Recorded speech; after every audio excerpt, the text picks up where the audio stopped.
I am Mrs.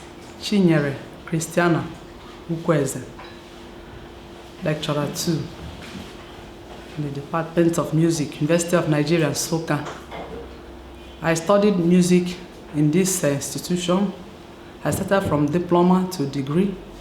In my degree work, I did composition.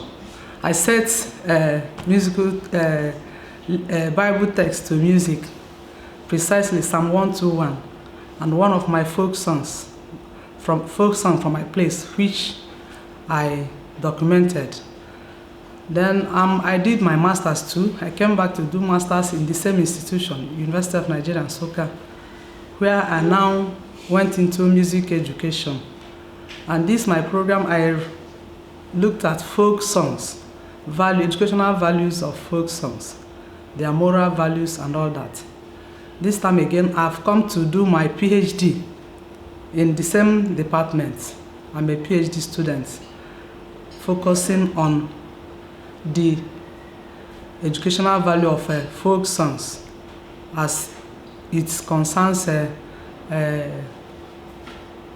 education, not a traditional way, but in our education, you know, we use foreign folk tunes to teach children.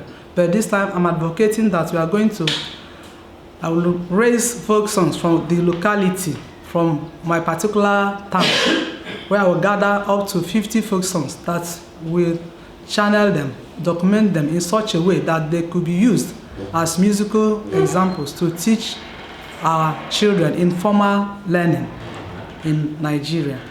That's my focus.